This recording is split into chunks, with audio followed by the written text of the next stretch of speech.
So at this juncture, good evening, everybody. This will be a tag team POV for the year ending 2011, and what myself and Edward 2962 think of was the high and lows of comics for 2011. So how's it going, Ed? Good, good. How are you doing? Well, every day not every day over the ground is a day not under it, so I guess I can't complain too much. Right. I got you. Um, I didn't really have a specific order in mind and how to bring up each topic. So Okay. I'm basically going to just just do it sort of freestyle like and see where it Okie goes. dokie.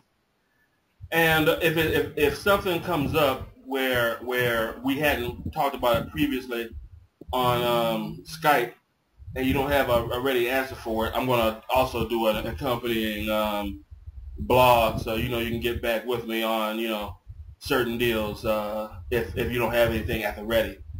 Okay. Um, the first thing I kind of wanted to bring up was who was the character of 2011, the main I guess you would say the main focus or the main focal point. Okay. And um, who would you feel, from your estimation, who that would be? Uh, my runner-up probably would have been the new Ultimate Spider-Man, Miles Morales, just because the character being half black, half Hispanic, and kind of replacing Ultimate Peter Parker. It get generated a lot of, controversy. A lot of people were for it, a lot of people were against it. People who had never even read the comic book had, something to say about it. But I think maybe as far as comic book fans, the character who was maybe more um, important, or maybe that's not the word I want to say, but I think the character of the year was probably Wonder Woman. And the reason I would say that is, for the longest time, the Wonder Woman comic hasn't been selling, as good as a lot of people have hoped, But, everybody still is aware of the character. Everybody still, knows who the character is. And it seems like every time they tried to make a change or an adjustment or a new creative team came on or an old creative team left, it was a big news. There was a big debate. Everybody had something to say about it. Right. Whether it was JMS coming on the title and then leaving the title, people had something to say about it. The whole back and forth about her costume, generated all sorts of debate and discussion and things like that. Mm-hmm. Even with the new 52, they've got the Brian Azzarello doing the new origin. Everybody's got something to say about that. You know what I mean? So even people who don't like the character will go on and on about why they don't like the character or don't relate to the character. They'll go on for paragraphs about what they think is wrong with the character, whereas if it were, I don't know, Spider-Man or Moon Knight or Superman, people just go, oh, I hate Spider-Man, he's lame. Or I don't like Superman, he's boring, and they let it go. But people who don't like Wonder Woman, can write a whole thesis about, what they think is wrong with Wonder Woman. So that's why I picked Wonder Woman. I mean, even if people don't like the character, everybody knows who the character is. People pay attention when changes are made or whatever, and anything they do with that character seems to have some sort of impact. So that's why I picked that character. Yeah. That makes sense. That makes sense. I know that I've in the past have not been a fan of Azzarello's writing, Mm-hmm. and the two most notable things being his 12-part Superman, which I thought was a snore fest, and Okay. his 5-part what was it called? Well, first wave or fifth wave or whatever it was with Batman, Oh, Spirit, and yeah. Doc Savage, I think. And Okay, right, right. and I'm still kind of on the fence with 100 Bullets. Um, Okay. but as far as his take on Wonder Woman goes, uh, Hmm. I will say that uh, it hasn't been something that has reviled me. You know, I haven't been like, oh my God, this is so horrible. Uh-huh. I'm not thrilled with it. It's not one of the books that I buy. Um, Right, but it's possible that I might get it in trade. In terms right. in That's terms of in terms of your reasoning though, yeah, I can't dispute anything there because she has been getting her share of press, um, um, uh, regardless of how a person likes the character, dislikes the character, or is indifferent to the character. hmm. Uh, um, so you know, I can't really trash talk her. But Okay. I know in terms of who I believe is the character for 2011, and this comes as no kind of props in terms of, excuse me, in terms of digging the character in and of himself, because I don't.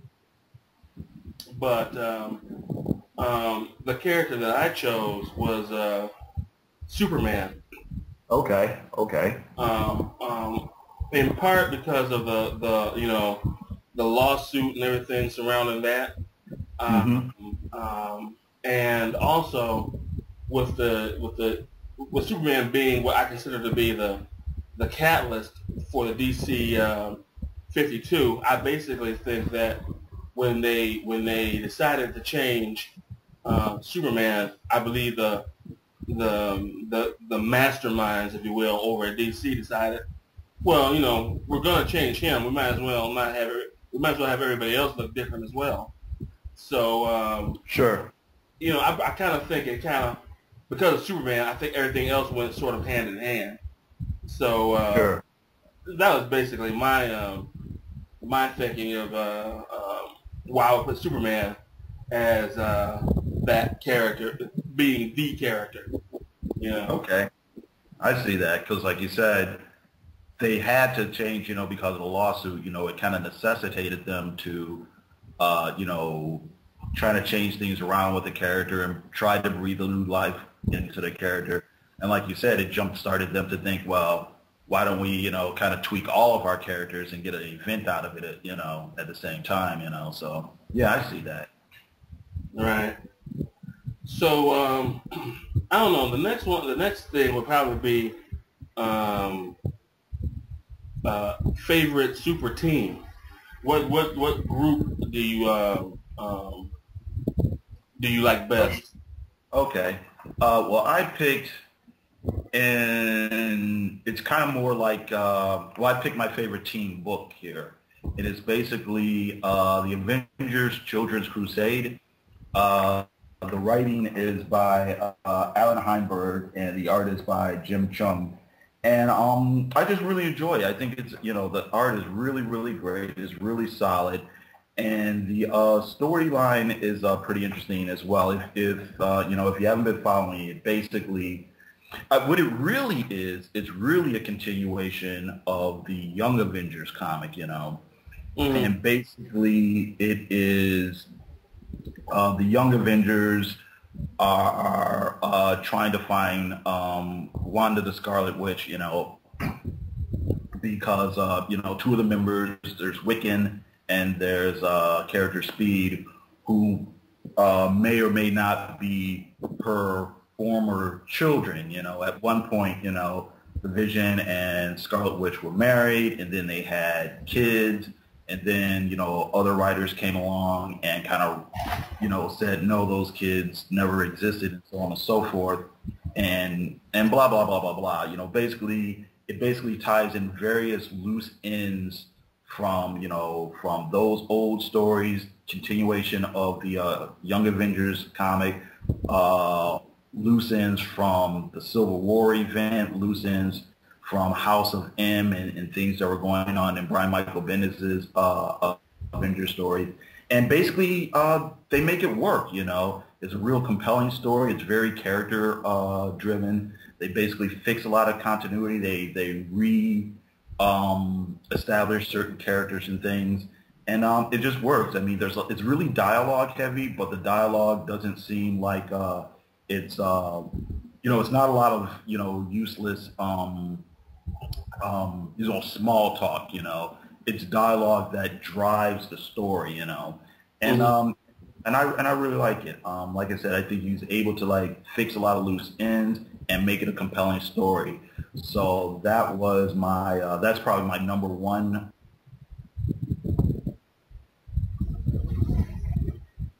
Oh, did you have anything else that was in the running? I guess, and maybe number two would have been Secret Avengers. That I think kind of dropped down in the quality a little bit lately. Mm-hmm. Oh, anything else besides those two? Those were, I think those were my main contenders as far as favorite team right now.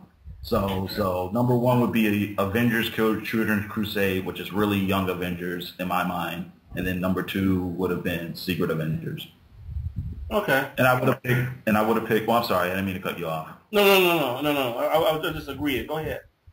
Okay. I was just gonna add on the reason I would have picked Secret Avengers before, just because it was just a solid, when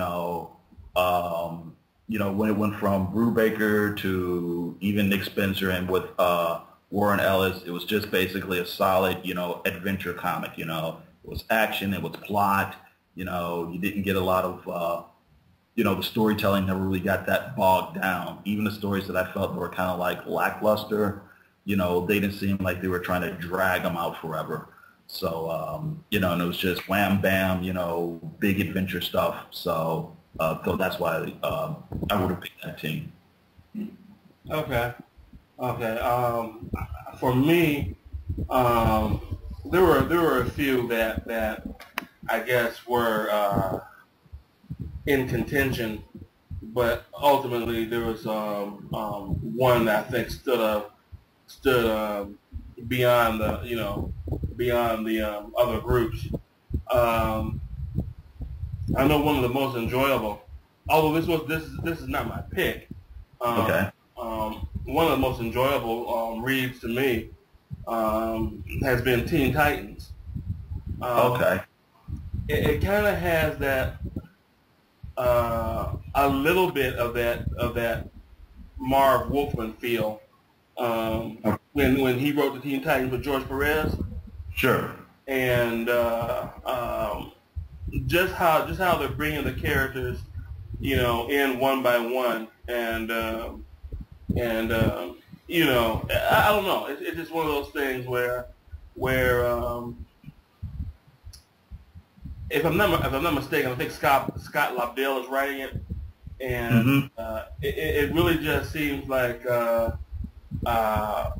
he's enjoying himself, and it's kind of coming through, on the book. Okay. Another book that I think the writer's enjoying himself and was real close to becoming my pick was Justice League International. Okay. That's the name of it, right? JLI. Right. And the one with Booster Gold, right? Right. Yeah. And I just because I've never been a huge Dan Jurgens fan. Okay. As a writer or as an artist, I think okay. I don't have any beef against him, but he was just somebody I thought was all right, and I never really thought anything else about it. Okay. I always thought he was kind of solid, mm-hmm. but like you said, he wasn't I always thought he was pretty solid. Nothing particularly groundbreaking or anything, but I thought it was the stuff that I've either read or seen was always pretty enjoyable. I always thought. Well, the whole Justice League International thing to me has just been one of the most fun reads in 2011, in general, Mm-hmm. and among the DC 52 Okay. in particular. And the fact that Booster Gold is the leader more or less in name only, and that really Batman is pulling the strings, I find humorous. Okay. But ultimately, my pick for the comic of 2011 as it relates to team books is not a DC book, and for that matter, it's not a Marvel book either. It comes from Image. It comes from Image, and it's Robert Kirkman's Guarding the Globe. Oh, okay. Okay. I It, keep meaning to pick that up, but I just haven't gotten around to it yet. yeah, the only thing to me that's really kind of disappointing is the final issue, because the final issue, um, even though it comes to a relatively satisfying end, they switch the artist, Okay. um, and it's very noticeable, Oh. um, because the person that had drawn it, I think his name is Ransom Getty, if I'm not mistaken, him for the inker.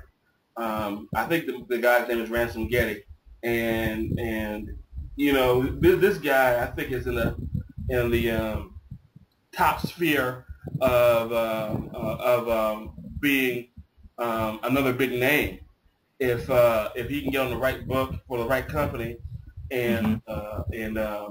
and churn out some quality stuff. Okay. Because the stuff he was doing from about the second issue on to the fifth issue, it was a 6-issue series, miniseries.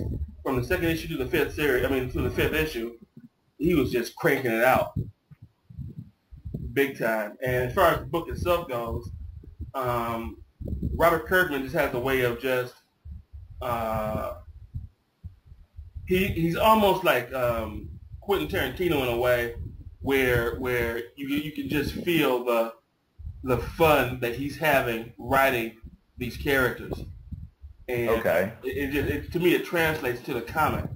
I know myself. I'm hoping it becomes a monthly.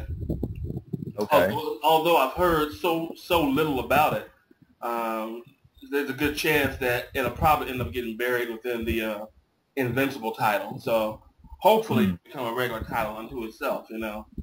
Okay. Uh, Now let's see. I had some points around here. Um, what book? Let's see. What you think is something that you liked initially? Maybe the first issue or two, or the first couple of issues that you saw, and it kind of came to a grinding halt. Um, for this year, I'm gonna fudge it and fudge the definition a little bit. I'm gonna say I'll tell you what my biggest kind of sort of disappointment was, even Mm-hmm. though I'm still kind of reading it, and that would be that basically would be the main Justice League comic with Jeff Johns and Jim Lee. Mm-hmm. Basically, I had real high hopes for the comic. I was like really excited about it, and when it was announced, of course, it's riding on the hype of the New 52. It's the reboot, it's the relaunch. We're redefining the universe and all that sort of thing.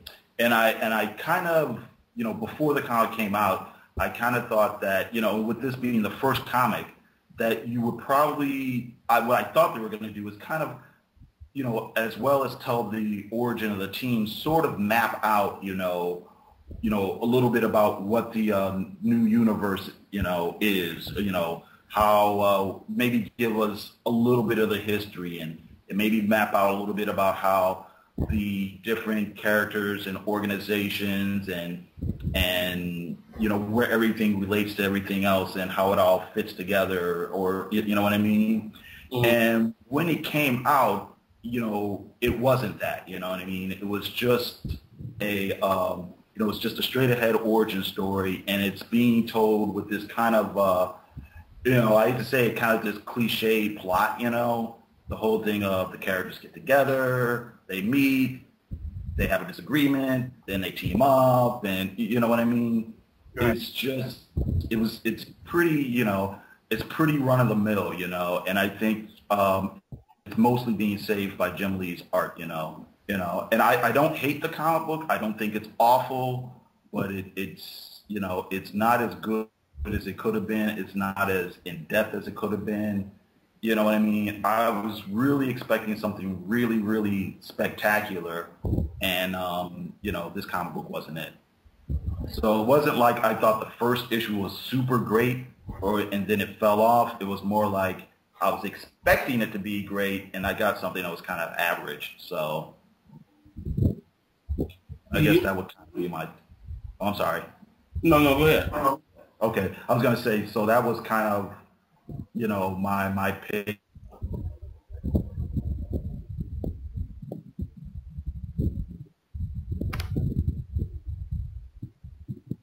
That I was, disappointed in. Something I thought was going to be great. It was more that, I thought it was going to be great, but then it turned out to not be great, versus, something that started off good and then lost steam. Mm-hmm. Hello, are you there? Yeah. Oh, okay. All right. I got the internet connection. Yeah, I got it on my end too. Yeah, I can see what you're saying, because I felt that the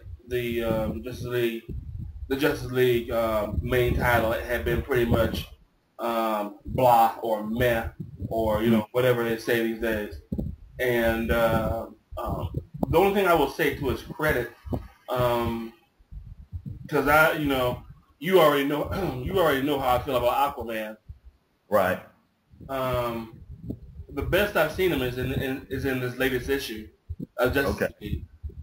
Okay. I actually came close to almost enjoying how Johns worked him. Okay. In this particular issue. All right.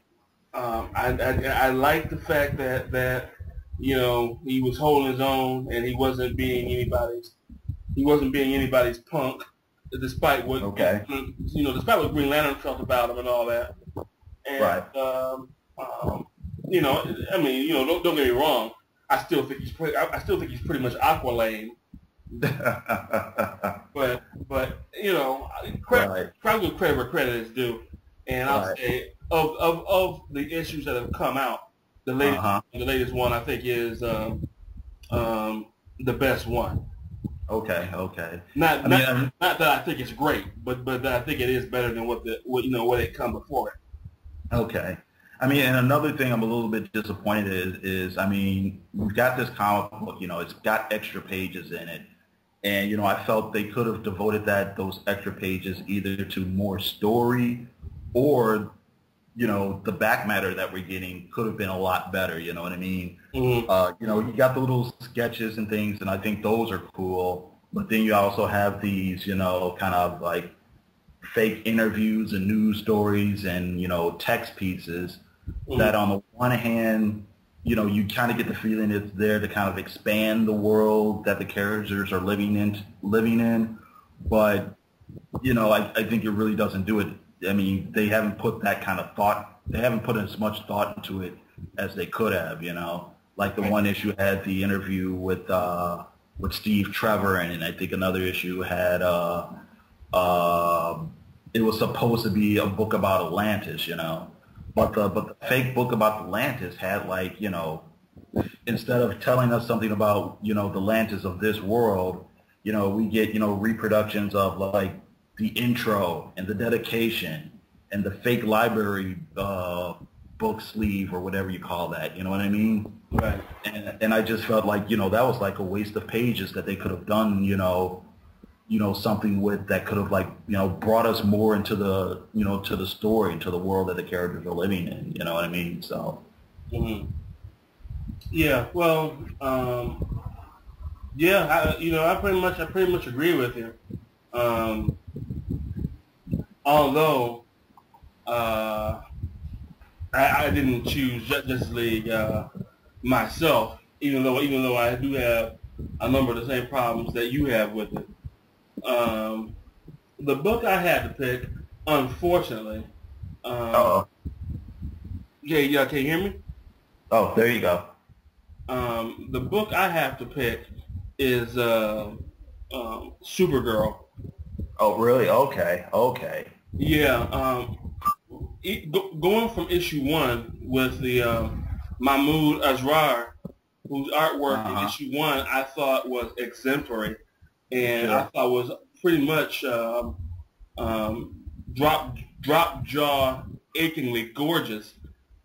Gave me Okay. the impression that he had all the time in the world to draw that Mm-hmm. first issue, and issues two, Mm-hmm. three, and I think four, um, to me showed that he was under time constraints in terms of drawing those issues.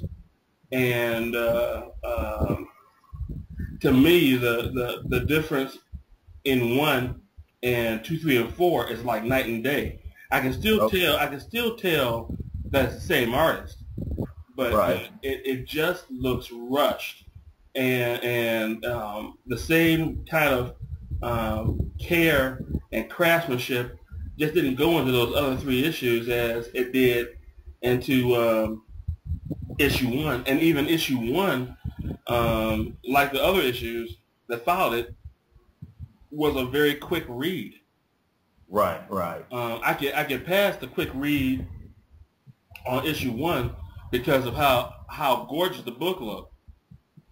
Um, but now you have a quick read, and with the art not looking as gorgeous, although it looks better than a lot of artists' work, Mm-hmm. doing being doing their top notch best. Sure. It just left me cold. It really Okay. did. It just left me cold because I don't think, unless I look through issue five and see something that I like, I don't think I'll be getting Supergirl anymore. Okay.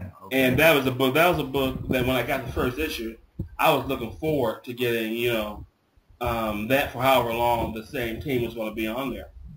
Okay. I actually pretty much agree with you, although I think I bought issue two and liked the art. Then went back and bought issue one and really liked it. But I kind of feel the same way. Look, issue three was really, really rushed and sketchy and faint looking. I mean, I think that was a good term you used. That it looked really rushed. You know what I mean? And I don't know if it was just the penciler. I don't know if he just didn't have a good enough inker on him or what.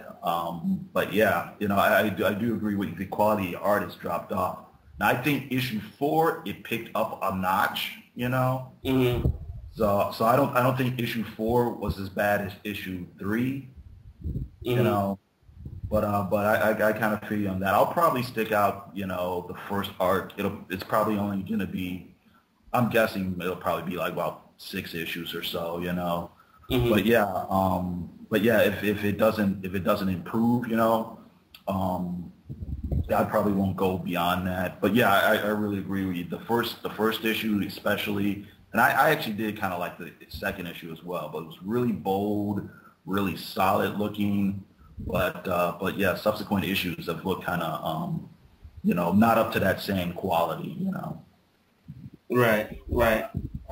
I don't know. I don't know if if you're necessarily gonna see this as the same kind of category or not. But assuming that you see it as a bit different, what would you say is your least favorite comic of 2011? Least favorite comic? Yeah, that you purchased. Oh man, I don't know. I'm trying to think what the. I can't think of a comic book off the top of. I can't really think of something that made me really mad or maybe really regret that I bought it. Mm-hmm. Some things are either just kind of boring or maybe I felt the creative team maybe weren't up to their usual standard or whatever. But Mm-hmm. mostly when comics are like really bad, the stuff that I think of is stuff that was really bad is stuff that I already like stopped buying. So, and by stop buying, I mean like maybe stop buying like last year or whenever, you know what I mean? Mm. So, I mean, I don't know. If I had to pick something, and it's going to be a cheat, it would be the Brian Michael Bendis no adjective Avengers, the one he was doing with John Romita Jr. You know, but Mm-hmm. like I said, you know, I stopped. I had already stopped, you know, reading that, so I don't know if I can count that. Okay. Well, for me, um, I have that rare distinction of being one of the few that bought. Well, not even one of the few, um, but one of the folks that bought Hawk and Dove, Oh, okay, and one would imagine that that would be an easy pick to pick. okay, You know, having bought that. But the thing is, if we were doing um, what I would term as a best of worst a best of worst of, then maybe it would fit easier. okay, But we're doing a fave least fave kind of thing instead. And believe it or not, Hawk and Dove, while atrocious, doesn't take that top spot. You know, okay, and the one that I thought was going to take it, I kind of finally read it, and even though it was a chore, I thought it was a real eye bleeder, which was Animal Man. okay. I'm, That's actually probably my favorite comic, but go ahead. yeah, it was one of those books um, um, that to look at was to me, you know, um, I think I mentioned something like this to you before. It to me Right, right. We was talked about it before. irate, Okay. you know, um, you know, to Demar's credit, I think I don't know if I mentioned this already. Demar did mention to me to check out some of Travel's other work that he wasn't work doing on Animal Man, and Hmm. most notably the Immortal Iron Fist. And Okay. while I wasn't, you know, swayed by the artwork there either, I thought it was still head and shoulders above that atrocity that I see that is Animal Man. Uh, Okay.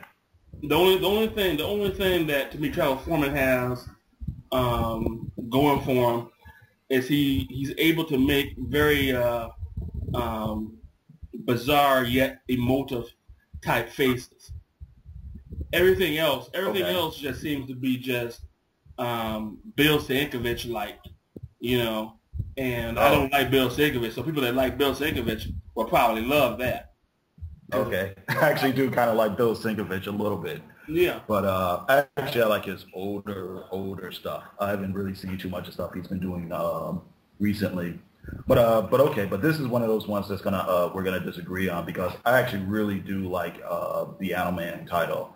Um, I bear in mind, not to cut you off. Bear in mind that one didn't take the prize either. oh, okay then. Okay. Well, What, what would take the prize? what were you gonna say? What were you gonna say though? Oh, I was just going to talk about why I actually did like it. I mean, I actually did like the whole thing of um, one thing I liked, whereas with a lot of the other characters, you know, they're going on, you know, with Superman, they got rid of his marriage. Barry Allen, they got rid of his marriage, saying that you couldn't, you know, do good stories with the characters being married and whatnot. I like the fact that with Animal Man, you know, they preserved his family, they preserved his marriage. I like the fact that he's a family man. I like that that's an integral part of the story. And I just like the really weird, surrealistic feel to it. I mean, I think a lot of things that you don't like about the art, I really like about the art because I think it really adds to the mood. I mean, I like the bizarre creatures, the weird dream, the trippy dream world they go into when they go into the bleed. I just like the fact that everything's a little bit off kilter. I know that when he draws like a normal scene where the characters are standing around the house or an office or something, his lines are really thin and they're very simple, and the art looks very sparse, you know. But then I like when the horror elements come in, everything looks a bit more solid, maybe just a little bit more, you know, I don't know if I want to say more real, but you know, it seems that that stuff has even more impact because of like the artistic choices he was making. So I'm actually really enjoying the Animal Man title, and I wouldn't, you know, and if and I'm pretty sure I mentioned it before. I mean, I wouldn't, you know, really like this art style if it was being used on something like the Fantastic Four or Superman or something like that. I probably wouldn't like it, but I think it's perfect for this particular title. Okay. Okay. I don't know. The thing for me is, I don't know if it was in the if it was part of the framework of Heavy Metal magazine, maybe I'd have a different take on it. Okay. But beyond that, I don't know. And that's probably another thing, because I'm not even looking at this, even though I know the character exists in the same universe as, you know, Batman and Green Lantern and everybody. I don't even, in my mind, when I'm picking up the comic book, that stuff, I'm not even thinking of it like that. I'm thinking of it like this is, you know, an offbeat, you know, horror comic or something. You know what I mean? I'm not even looking at it as like, you know, Animal Man's going to team up with the whomever's, you know, even though he could, you know what I mean? Right. So I mean, I kind of am going into it with that mentality that it's something, you know, different than their more mainstream characters or whatever. So, right. You know, I mean, it's cool too. You know, I mean, everybody's got different tastes. Like you said, you don't like Bill Sienkiewicz, you know. I kind of did like some of, you know, Bill Sienkiewicz's old art, you know. So. Well, to me, it depends on how old. Back when he was first drawing Moon Knight, I thought he was all right too. But then, you know, he was a Neil Adams hack. Right. When he started developing his own style, which I do encourage, I just couldn't go along with him. Okay. You know, Okay. but in terms of the book that I would give this sort of award / egg to, is Ultimate Spider-Man. Oh, okay. Ultimate Spider-Man is just everything is paced so slowly.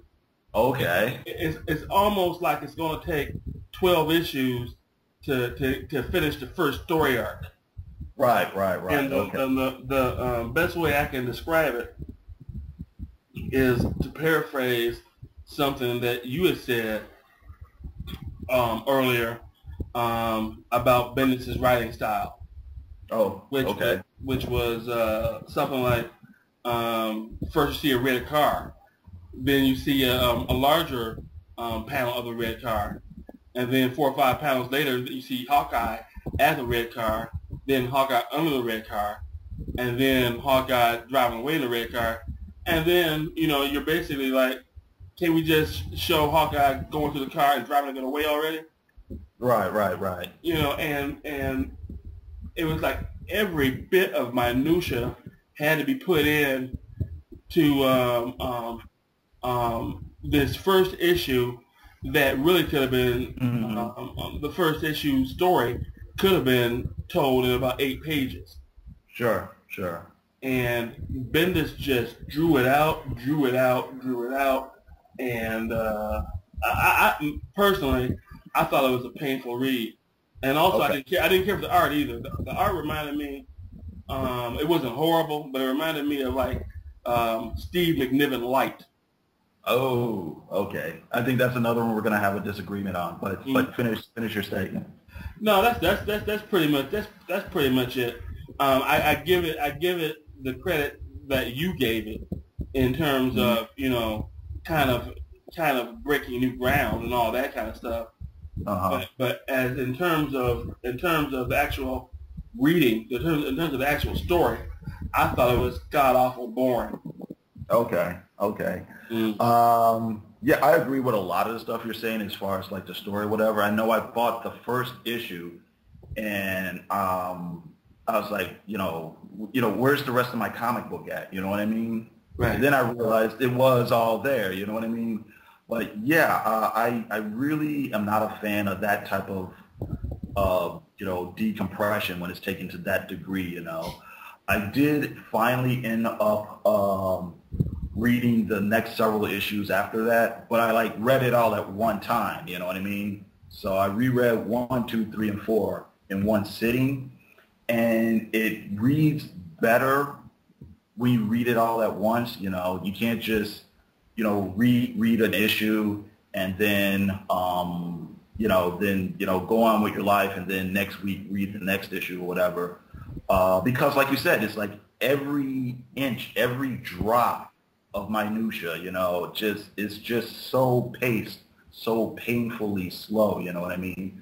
And I know a lot of people pointed out that, he basically did a similar thing with, Ultimate Spider-Man when it was Peter Parker 10 years ago. It took like 6 issues or something to tell the origin story. Mm-hmm. But with that, is what I think other people pointed out with, in that case, people already kind of knew the character, so they knew where it was going, so they're predisposed to have something invested with it and to keep up with it. Here you're talking about a new character with new powers, supposedly a new supporting cast and situations and things. You got to kind of like, get on with it already. You know what I mean? Mm-hmm. So yeah, I totally agree with you with as far as like the pacing of the story or whatever. I will say this, reading in one sitting, like I said, it reads a lot better, and it doesn't seem bad, but it's just like there's no real reason that it just doesn't take all those pages to tell the amount of story that he's telling. You know what I mean? Mm-hmm. As far as the art is Sarah Pacelli. Yeah, that sounds about right. Okay. Yeah, I don't have one of them in front of me right now. I actually did like the art. I think the art is pretty. I think it's really decent. I think it's solid stuff. I like the fact that she's able to draw regular people wearing realistic clothes. I like the way she's able to put details into the street scenes and the city scenes and stuff like that. And it kind of, that's another case of where I think the art is actually saving that comic. You know what I mean? It's just bright enough. It's just cheery enough. I like the fact that she's able to draw different body types and things. Miles looks like a 15-year-old kid. As opposed to some artists who have just basically a man body and a female body. You know what I mean? I think she's able to draw a variety of different, body types and people, and I think it works, and I think it works, I think it works pretty good, pretty well for this type of comic. I mean, like I said, I think the thing that really holds it back is Brian Michael Bennett's pacing. I would really like to see what she would do with a more normal Spider-Man comic. Well, I don't know if that's the right word I want to use, but you know what I'm trying to say. Yeah. Something, you know what I mean? Something that's a little bit snappier, something a little bit more quicker paced, I'd like to see what she could do with maybe, any of the other characters that Marvel has, whether it's the Avengers or Ghost Rider or something like that. I don't know if she would be good for something that's horror, like Ghost Rider or Doctor Strange or anything like that, but, I think she's actually a really decent artist. I actually think the art is pretty good. Well, let me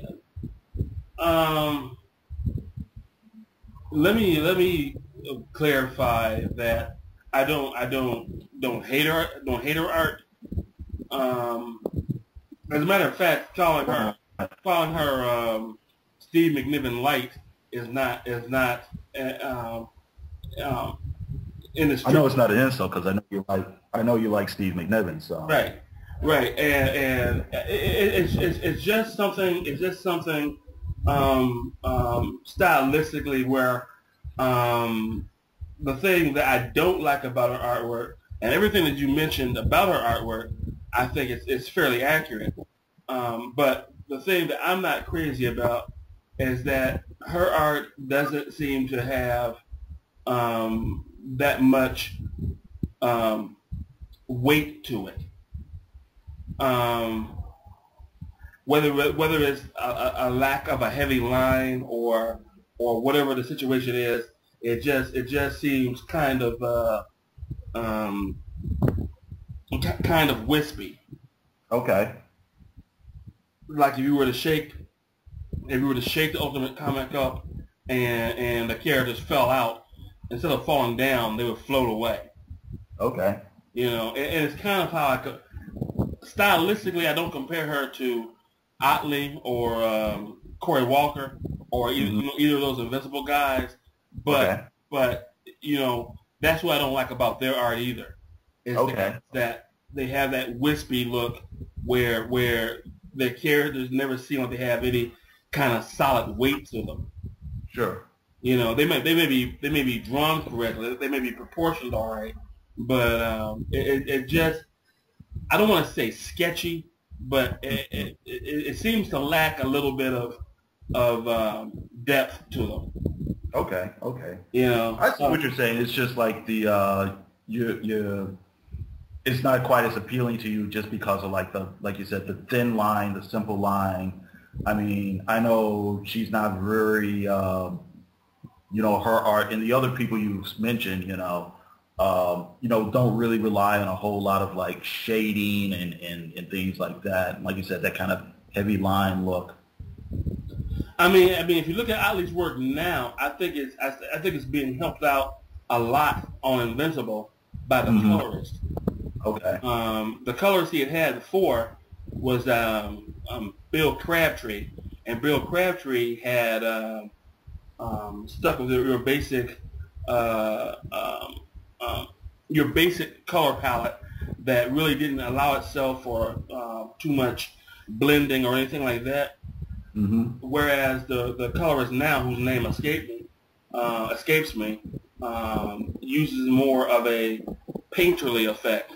So Okay. that painterly effect kind of gives the characters some weight where they didn't have any before. Hmm. Hmm. So and maybe if Sarah, gets that kind of colorist, maybe that'll be something that turns the tide and makes me want to pick up something that she's drawn. Okay, okay. Well, just to kind of like go off on a slight tangent, I know you had talked about the new